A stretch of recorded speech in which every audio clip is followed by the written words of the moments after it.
Alright, how we doing guys? Dino here from Fundamental Guitar. In this lesson I'm going to be showing you how to play Ain't No Sunshine by Bill Withers. You may have remembered this song actually from another singer, maybe Michael Jackson or Neil Diamond. It's been covered by loads of great artists, but Bill Withers was the original composer. The song's really easy to learn, it's great for guitar. We've got simple chords: A minor, E minor, G and D minor. Those are the only 4 chords that we need for this song, so really simple open chords. The tricky part of this song really is the timing. I use this a lot for my own students when introducing them to split bars. Going further on from split bars, we've got a bar in here with 3 chords in it. Okay, so we're going to talk a bit about that in the lesson, break the timing down, and we're going to talk about the key signature. This is written in the key of A minor, so if you want to stick around for all that, then that's cool. If you just want to grab the chords and the song structure, everything's in the description. So let's start by singing and playing as always, and then we'll go into the lesson from there. So 1. Ain't no sunshine when she's gone. It's not warm when she's away. 'Cause ain't no sunshine when she's gone. She's always gone too long. Anytime she goes away, wonder this time where she's gone. Right, that's how it sounds. We're just going to start breaking everything down. First we're going to look at the chords. So the order we're going to start with is A minor. It's going to transition to E minor. Really simple chords, guys. If you need to refresh your memory, look in the description for the tabs. Then we're going to G, and then we're going back to A minor. Okay, so we'll look at the timing for those chords in a sec. We're going to start by looking at the timing of the singing first, because if you look back at the Bill Withers version, he starts singing before he starts playing. Okay, so if you saw what I did in the intro when I started singing, let's just do it. So what happens is there's going to be a bar of singing, and then the playing will start on the bar following that, on the first beat of that bar. Okay, so what you're going to have is this. So 1. Ain't no sunshine when she's gone. Okay, so that's the first beat, the second bar, which is when we're coming on our A minor. So let's do it without singing, just with the counting. And this space isn't a counting, the space is where he starts singing the verse. Okay, so 1, 2, 3, 4, and 1, 2, 3, 4. Okay, so now with the singing, 1. Ain't no sunshine when she's gone. Okay, hopefully that makes sense. Now we're going to look at the timing for the chords. Okay, so what we've got here is, as I said, we've got a split bar. We've got 3 chords in the first bar. If you're just new to guitar, you may have come across split bars. More than likely you would have seen 2 chords in the bar.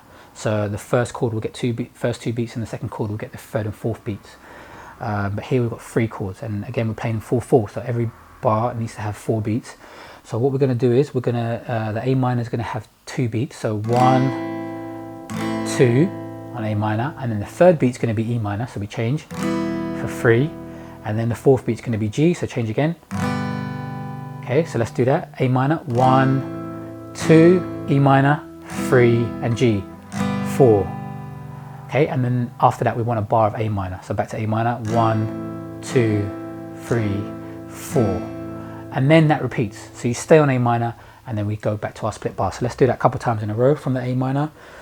2, 3, 4, and 1, 2, 3, 4, 1, 2, 3. It's going to repeat 4 and 1, 2, 3, 4, and 1, 2, 3, 4. Okay, and this is the section when we're going to sunshine when she's gone. She's always gone too long. Anytime she goes away.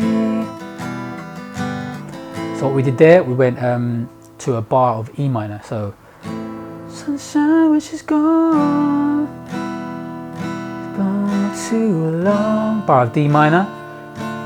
She goes away. Back to our split bar.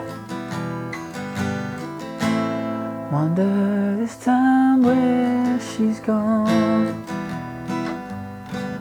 Okay, so that's the transitions. That's how it all kind of like starts flowing and working together. Again, the song structure is in the description there, guys, so you shouldn't have any problems working that out. Just wanted to introduce you to, or explain the split bar, the timing and the movement there. I think that's what gives this song its kind of feel, the way it's kind of chugging along. Okay, and now I want to talk a little bit about, so you kind of feel that you're going, kind of always find yourself coming back to A minor. And the reason for that, guys, is because this song is written in the key of A minor. And talking about keys, I don't want to get too heavy with theory, but the way to think of it is, in whatever key you're playing in, the first chord is the 1 chord. So here, the first chord is A minor. That's the key signature that we're playing in. Some people refer to it as the home chord or home base, because it feels like home. It feels comfortable there, and every time you leave home, you always want to, you know, if you go to work, go to shops, you come back home. So that's why you kind of see A minor, goes to E minor, quickly shuffles to G, and, you know, rushes back home, back to A minor. Then it sort of lingers a little bit, stays out for a little bit longer on E minor, goes to meet up with D minor, but then thinks to itself, now I've got to get back home. So we always end up back on an A minor, which is the home key, right? And the way to think of it is, whatever key the song's in, whenever you kind of move away from that key, you're going to find yourself coming back to it. You're not going to find songs where the home chord doesn't feature that often, because it's just not going to feel comfortable as a listener. It just feels very relaxing, let's say, or in fact the best term to say is all the other chords that you play, you feel like you're away from home, kind of leads to tension within the music. And then when you kind of like go away from it, you build the tension, and then you get back home, you relieve the tension. And that's what's happening in this song, and the movement and the way it works and why it works so well.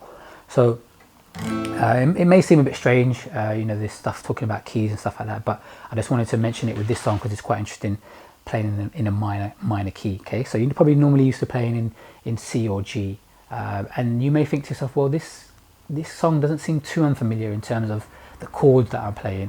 The reason for that, guys, is because A minor is the relative minor of C.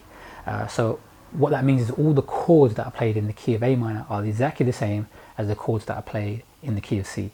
Okay, it's just that the order is different. So in the key of C, C being the 1, we've got D minor, E minor, F, G, A minor, and B diminished. Okay, so that's our 7 chords. But in the key of A minor, obviously, A minor is the 1, whereas in the key of C, it's the 6. And the key of C is a very common chord because there's no sharps or flats in it. And you'll find the same thing with G. The key of G, you've only got 1 sharp, F sharp, very common key for guitar, especially with transpose, to play in the feel of G. It eliminates barring, and the relative minor for G is E minor. So just wanted to sprinkle a little bit of theory there. Some of it will make a little bit of sense, some of it will seem like a different language. If you've got any questions though, just give me a shout, and hopefully I shall see you again soon. Take care, guys.